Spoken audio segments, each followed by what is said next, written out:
Well, ladies and gentlemen, just because John Yoo says it doesn't make it the law. Just because the Justice Department says it doesn't make it the law. Just because the Office of Legal Counsel says it doesn't make it the law.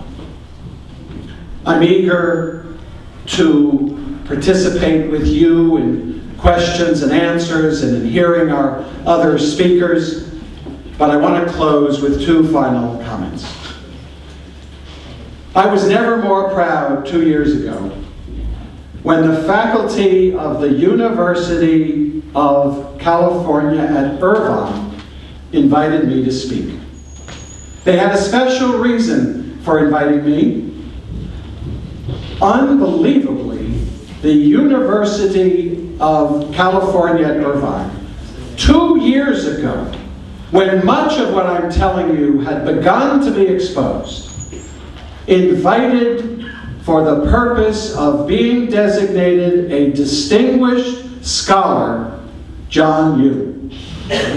There was to be a gala dinner that night honoring John Yoo. The faculty rose up, the students rose up, and they insisted that if he was being honored at night, during the daytime he would have to be subjected to a debate. And the faculty called me. And I was never more flattered, never more honored, and I've never prepared for anything appearing before the courts of our land than that day. And I went to that debate, and you've seen him. This banal evil, this civility, this calmness, he exhibited that throughout the debate. And I made many points, but I made two.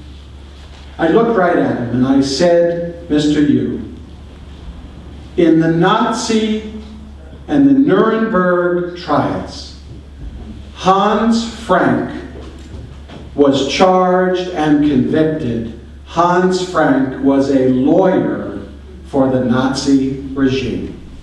And I looked at John Yoo and I said, sir, being a lawyer does not protect you from being found a war criminal.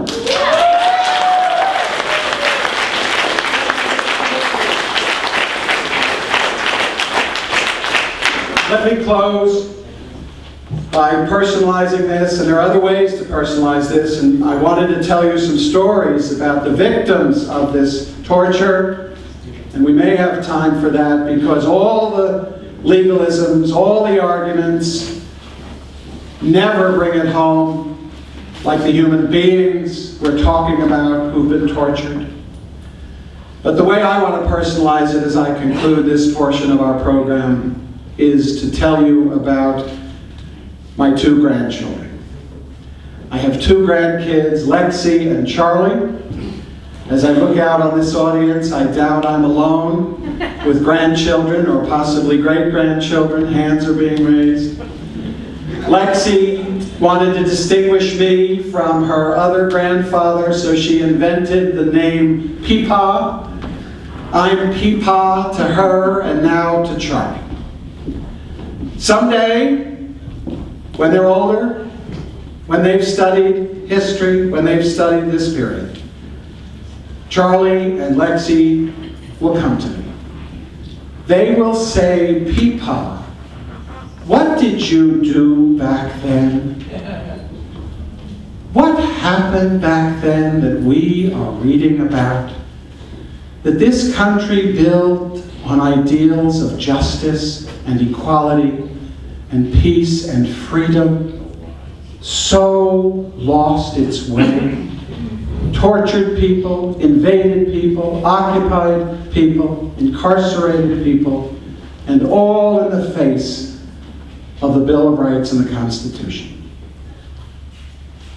Since Lexi was born and now Charlie, I've rededicated this work.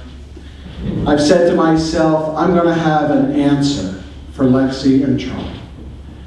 I want each person in this room, for all you have done in the past and all you will do, to have an answer for your Lexi and your Charlie. And as a people, as a country, we need an answer for all of the Lexis and Charlies in this country and all of the Lexis and Charlies around the world. Thank you very much.